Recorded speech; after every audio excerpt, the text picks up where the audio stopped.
السلام عليكم. اليوم إن شاء الله حلقتنا حلقة جديدة حنتكلم فيها عن أفضل وقت للبدء في زراعة الفلفل الأخضر.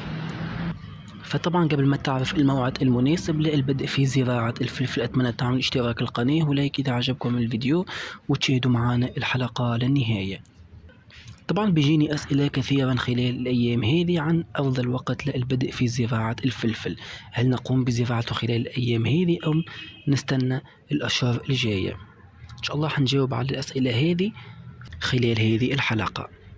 طبعا الفلفل الأخضر من المحاصيل الصيفية اللي طبعا تحتاج درجات حرارة عالية جدا حتى تنمو، بالتالي نقص الحرارة حيؤدي إلى استطالة في النبات وبالتالي مش حيزهر ومش حيعطي إنتاج. وطبعا الفلفل الأخضر بيحتاج لعناية سواء كان تسميد أو رش ورقي وكذلك العزيق. طبعا لو حابب انك تزرع الفلفل الاخضر من البذور حاول انك تبدأ بتشتيل البذور او زراعة البذور خلال شهر مارس.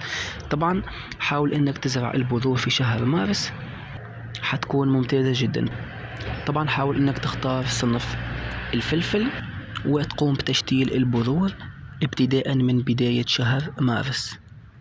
اما بالنسبة لزراعة الفلفل الاخضر من الشتلات فطبعا الوقت المناسب أو الموعد المناسب هو في بداية شهر 4 أي شهر أفريل. طبعا هذا الوقت المناسب للبدء في زراعة شتلات الفلفل، لأنه طبعا بداية شهر 4 حتكون درجات الحرارة في الارتفاع وبالتالي حتلائم شتلات الفلفل. وطبعا مثل ما تكلمت انه الفلفل بيحتاج لدرجات حرارة عالية حتى ينمو، فبالتالي الزراعة في شهر 4 او منتصف شهر 4 وطبعا كذلك تمتد لغاية شهر 5 اللي هو شهر ماي.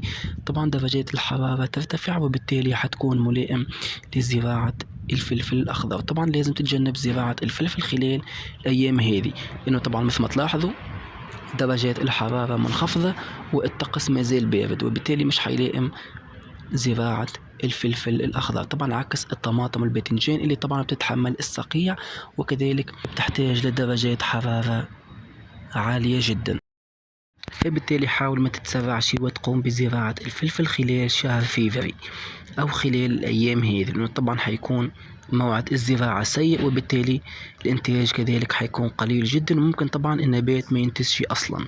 فلازم الفلفل بيحتاج لدرجات الحرارة وطبعا الوقت المناسب هو من شهر 4 إلى غاية شهر 5 فقط. هذا كان الموعد المناسب للبدء في زراعة الفلفل الأخضر. فطبعا في نهاية الحلقة أتمنى تكون عجبتكم. لو عندكم أي سؤال أتمنى تكتبوه أسفل التعليقات وإن شاء الله ملتقانا في الحلقات المقبلة وشكرا والسلام عليكم ورحمة الله تعالى وبركاته.